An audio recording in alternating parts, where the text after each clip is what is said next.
Bonjour, je m'appelle Marilyn.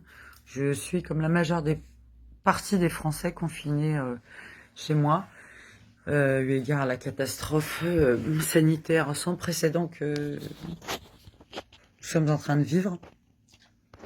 Mais c'est pas pour vous parler de ça que je prends la parole aujourd'hui. Je suis pas une spécialiste des réseaux sociaux. On me voit jamais, je commente très peu. C'est pas trop mon truc. En revanche, aujourd'hui, je sais pas jusqu'où cette vidéo ira, hein. Peut-être qu'elle restera confidentielle. Mais j'aimerais qu'elle aille le plus loin possible, pas pour qu'on puisse voir ma tête, ça n'a aucun intérêt, mais pour qu'on puisse entendre ce que j'ai à dire. Confiné à la maison, je regarde la télévision. Et hier, j'entends quoi sur une chaîne d'information en continu à la télévision française, le 2 avril 2020.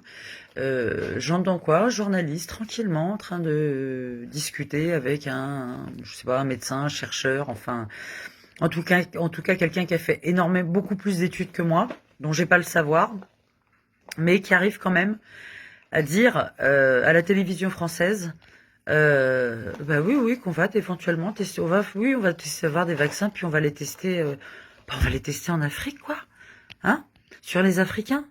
Ils n'ont pas de protection, de toute façon, ils n'ont pas de masque, non mais, on est où, là? Messieurs les savants, vous prenez les Africains pour qui? Vous prenez le continent africain pour quoi? Pour votre laboratoire? Et les Africains pour vos rats de laboratoire? Personne n'en a parlé. Enfin, en tout cas, moi, ça n'a pas fait les gros titres. Là, il n'y a pas de levée de bouclier, il n'y a rien là. Là, on parle de rien là. 400 ans d'esclavage, ça n'a pas suffi? Non. Piller le continent africain, ça n'a pas suffi. Maintenant, on fait quoi? On veut aller tester des vaccins qui sont pas sûrs sur la population en Afrique. Alors écoutez-moi, clairement, à part sur C8 hier où ça parlait de ce sujet-là, effectivement chez Cyril Hanouna, j'ai regardé le 20h, rien, pas un mot. J'ai regardé rien, pas un mot. Donc messieurs, je vous demanderai instamment et publiquement de faire comme vous avez fait hier, à savoir à dire des ignominies au vu et su de tout le monde. Et ben aujourd'hui, de présenter vos excuses non seulement à tous les Africains qui vivent en Afrique, et en plus à tous les Africains en diaspora, à tous les Africains du monde. Ils sont pas moins que toi, ils sont pas moins que moi, ils sont pareils.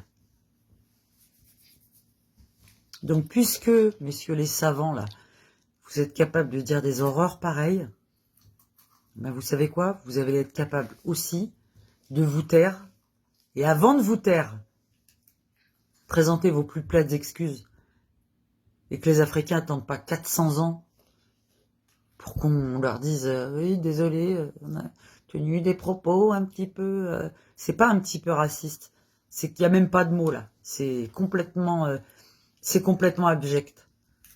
Comme propos, ce sont des propos abjects. Donc, je vous serais reconnaissante de bien vouloir présenter vos excuses au monde africain. Sur ce, bon courage à tout le monde et bravo aux soignants qui se relèvent les manches tous les jours pour soigner les malades.